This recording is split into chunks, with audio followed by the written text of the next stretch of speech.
दिलीप ने रख दिया पुष्पा के घर को गिरवे। जी हाँ, कादम्बरी से गद्दारी करने के बाद कादम्बरी तो दिलीप के लोन की गवाह बनने से इनकार कर देती है। इस वक्त तक दिलीप काफी बड़ी मुसीबत में फंस गया था क्योंकि दिलीप ने अपने बिजनेस का काम भी स्टार्ट कर दिया था। दिलीप को अगर अब लोन नहीं मिलता है तो दिलीप के चेक बाउंस हो जाएंगे। दिलीप के पास एक ही चारा था, अगर उसे लोन चाहिए तो उसे प्रॉपर्टी गिरवे रखनी होगी। दिलीप के पास गिरवे रखने के लिए कोई सी भी प्रॉपर्टी नहीं थी। तभी दिलीप के हाथ में लग जाते हैं पुष्पा के घर के डॉक्यूमेंट्स। अब उन्हें देखने के बाद दिलीप का दिमाग दौड़ता है। दिलीप सोचता है कि क्यों ना वह पुष्पा के घर को ही गिरवे रख दे। उसे जैसे ही कोई गवाह मिलेगा तो वह पुष्पा के घर के कागज वापस ले लेगा। दिलीप ऐसा ही करता है। दिलीप पुष्पा के घर को गिरवे रख देता है। इस बारे में ना ही पुष्पा को पता था और ना ही किसी और को। दिलीप को इस बात का बिल्कुल भी अंदाजा नहीं था कि उसने यहाँ करके कितनी बड़ी गलती कर दी है। जी हाँ, जैसे ही इस बारे में पुष्पा को पता चलता है तो पुष्पा दिलीप के साथ कुछ ऐसा करती है जिसे जानकर आप भी दंग रह जाओगे। तो क्या है ये पूरी कहानी, चलिए जानते हैं आज की इस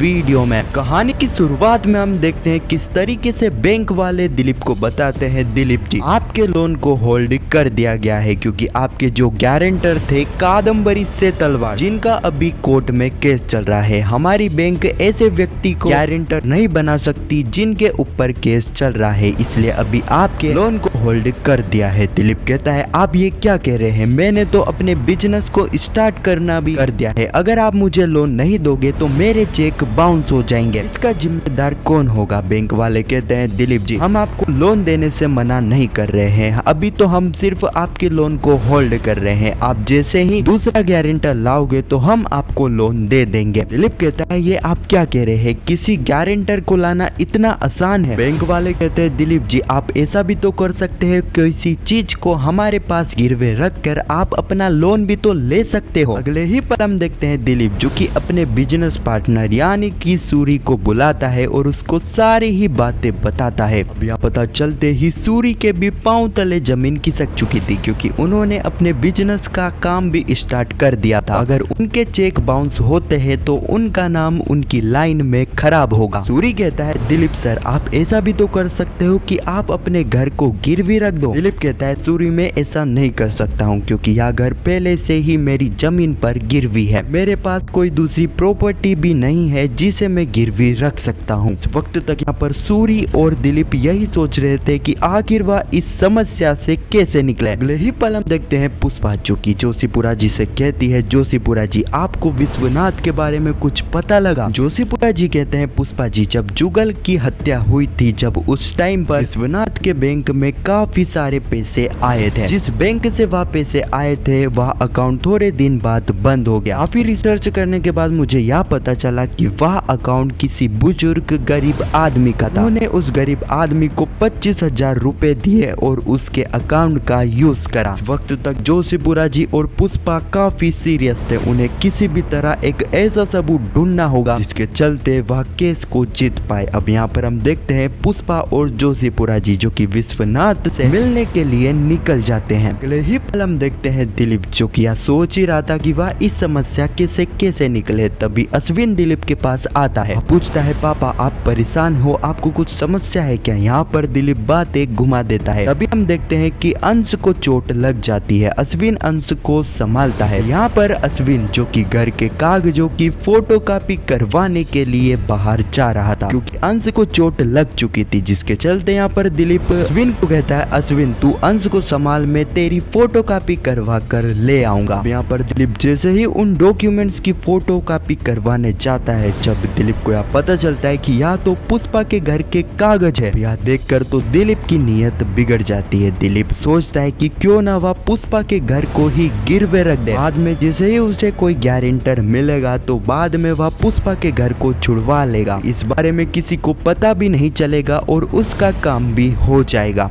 जिसके चलते हम देखते हैं कि दिलीप यहाँ पर पुष्पा के घर के कागजों की एक एक्स्ट्रा फोटोकॉपी करवा लेता है। अगले ही पल हम देखते हैं दिलीप सीधे ही सूरी के पास पहुंच जाता है और उसे बताता है किस तरीके से एक प्रॉपर्टी का इंतजाम हो चुका है जिसे वह गिरवे रख सकते हैं और यह प्रॉपर्टी पुष्पा की है। सूरी कहता है दिलीप सर, अगर पुष्पा जी आपको लोन दिलवाने के लिए अपना घर गिरवे रख सकती है तो वह आपकी गारंटर भी तो बन सकती है। दिलीप बताता है कि सूरी ऐसा नहीं है क्योंकि इस बारे में पुष्पा को नहीं पता है। यह सुनकर तो सूरी के भी पांव तले जमीन खिसक जाती है। सूरी कहता है सर ये आप क्या कह रहे हो, अगर इस बारे में पुष्पा जी को पता चलेगा तो आपको तो पता है ना कि पुष्पा जी एक लॉयर है, आपको एक एग्रीमेंट पर पुष्पा जी के साइन भी चाहिए कि वह अपना घर अपनी मर्जी से गिरवे रख रही है। वक्त तक यहाँ पर दिलीप सूरी को समझाता है कि कुछ भी नहीं होगा, जैसे ही उन्हें एक नया गारंटर मिलेगा तो वह पुष्पा के घर को छुड़वा देगा। लेकिन यहाँ पर दिलीप को इस बात का बिल्कुल भी अंदाजा नहीं था कि यह उनकी सबसे बड़ी भूल होने वाली है। अगले ही पल हम देखते हैं पुष्पा जो कि विश्वनाथ के पास पहुंच जाती है और विश्वनाथ से बार बार एक ही प्रश्न पूछती है, विश्वनाथ तुम ये सब क्यों कर रहे हो, तुम कौन सी मजबूरी में कादम्बरी के गुनाह अपने सर पर ले रहे हो, कादम्बरी ने तुम्हें कितने पैसे दिए हैं इस काम के लिए। लेकिन यहाँ पर विश्वनाथ बार बार यही कहता है कि वह कादम्बरी को नहीं जानता है, मैंने ही जुगल और रेखा बहन को मारा था, मुझे अपने गुनाह का पछतावा हो चुका था जिसके चलते मैं सरेंडर करने आ गया, मैं नहीं चाहता था कि मेरी सजा और किसी को मिले। इस वक्त तक पुष्पा यह तो समझ चुकी थी कि यहाँ पर विश्वनाथ इतनी आसानी से मुंह नहीं खोलेगा। यहाँ पर हम देखते हैं पुष्पा जो कि जोशीपुरा जी को कहती है, जोशीपुरा जी अब हम उस हॉस्पिटल में जाते हैं जहाँ पर विश्वनाथ ने बताया था कि उसके बेटा जहाँ पर एडमिट था। जोशीपुरा जी कहते हैं पुष्पा जी मैं आपको यही कह रहा हूँ कि हमें वहाँ जाकर भी कुछ भी हाथ नहीं लगेगा। लेकिन यहाँ पर पुष्पा को बार बार कहने के चलते यहाँ पर जोशीपुरा जी और पुष्पा उस हॉस्पिटल के लिए निकल जाते हैं। अगले ही पल हम दिलीप को देखते हैं जिसके हाथ में पुष्पा के घर के प्रॉपर्टी के कागज तो आ चुके थे, अब दिलीप को सिर्फ एक एग्रीमेंट चाहिए और पुष्पा के साइन चाहिए ताकि साबित हो सके कि पुष्पा ही यहाँ पर अपनी मर्जी से ही अपना घर गिरवे रख रही है। अब यहाँ पर दिलीप उस एग्रीमेंट को तो तैयार कर लेता है, अब यहाँ पर दिलीप को सिर्फ उस एग्रीमेंट पर पुष्पा की साइन चाहिए। और इसी सीन के साथ यह एपिसोड भी यहीं पर समाप्त हो जाता है। अब आने वाली कहानी में हम देखने वाले हैं कि यहाँ पर दिलीप जो कि जैसे तैसे उस एग्रीमेंट पर पुष्पा के साइन भी ले लेगा। यहाँ पर दिलीप पुष्पा के घर को गिरवी रख कर लोन भी ले लेगा। अभी तक ना ही तो इस बारे में पुष्पा को पता लगा था और ना ही किसी और को। दिलीप के लिए सबसे बड़ी समस्या जब खड़ी होने वाली है जब यहाँ पर दिलीप का बिजनेस पूरी तरह से फ्लॉप होगा, जिसके चलते यहाँ पर टाइम पर जो है दिलीप किस्तें नहीं भर पाएगा, जिसके चलते यहाँ पर लोन वाले सीधे ही पुष्पा के घर पर आ जाएंगे क्योंकि यहाँ पर दिलीप ने पुष्पा के घर को ही गिरवे रखा था। तभी यहाँ पर पुष्पा को यह पता चलने वाला है कि दिलीप ने लोन लेने के लिए उसकी बिना परमिशन से उसके घर को ही गिरवे रख दिया। हाँ तो काफी आगे की कहानी मैंने आपको बता दी है, लेकिन यही कुछ हमें आने वाली कहानी में देखने को मिलेगा। आपको यह वीडियो कैसी लगी कमेंट में जरूर बताना और पुष्पा इम्पॉसिबल के आने वाले एपिसोड की ऐसी वीडियो के लिए चैनल को सब्सक्राइब अवश्य करना। जब तक के लिए धन्यवाद।